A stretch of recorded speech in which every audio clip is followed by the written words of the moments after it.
Hey everybody, and welcome to the next segment of 3 Ways in Flame. Now this one is going to be on stabilization. So there's several different ways you can stabilize a plate, and it is very much worth knowing. And again, this applies to both new users and advanced users. So let's dive right in. So I've got this footage here. If I just press fit, well, I'll zoom it up. It's low res. Definitely shaky footage. It's very, again, worst case scenario footage, but this is an example of how. Let's try and stabilize this. Now, as before, there's always the tools that live on the desktop. So there is in the composite menu stabilizer or the auto stabilizer if you wanted to do it there. So I'm going to start, but using it in batch. So again, it's the same footage. So the first guy we can always use is 2D transform. So if I select him and go into the stabilization tag, enable it, and then just enter stabilizer. And for this example, I'm just going to stabilize it based on the cat, her face or whatever. So I just disabled tracker 1. So it's just going to be a 1-point stabilization. So I'm just moving in. You see it got a little bit scared, but if we press play, you can see, yep, we're stabilizing here. So if I jump out of there.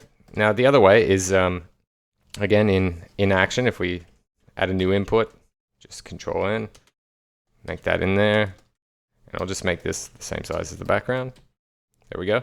The other way we can do it is just by double clicking on that guy and going to tracking and then going to the stabilize module, enter tracker, and just make sure there is only one tracker by default. So again, we could pull that out, analyze forward, and stabilize from here. And again, it's going to be doing pretty much the same thing. Again, it just depends if you want it to live inside of action or as a 2D operation.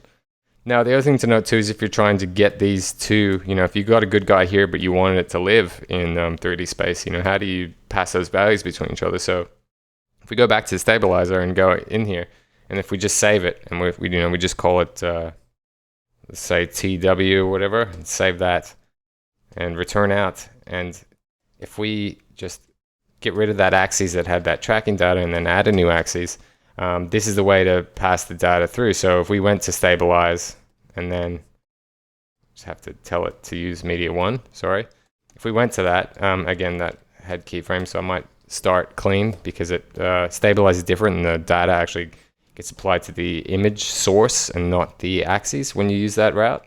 So if we do go in there and then go to stabilize and then enter, and then we go load and we load that guy, now you can see that stuff has come through and we've got the keyframes that we set out here for stabilizing. Now, again, this is all about 3 different ways to do it. The other way, which can be used and sometimes works for me, if I, again, start clean with this guy, and let's just add him as the back, just pull that over there, is if we add in a G mask. So I'm just going to pull out a G mask and just draw a shape around the cat. So this is the other thing. So if we go here and we go to planar, and I'm going to put it to the old Gmask tracking algorithm. I'm just going to go here and then, again, I don't have auto key on, so that's going to be my first frame. I'm just going to quickly scale it down. And if we snap and set and analyze, you see, again, this one's cooler because it's kind of like what you'd get when you stabilize using a 3D camera. So if I look at this, and then, again, right now we're just tracking.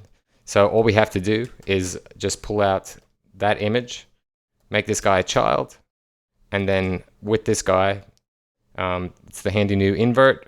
And then if we press play, you see, and we turn off the mask, you see it's doing pretty much what is a 3D stabilization of the camera. So again, that's 3 different ways to stabilize inside of Flame. That's it for this one, guys. Stay tuned for more.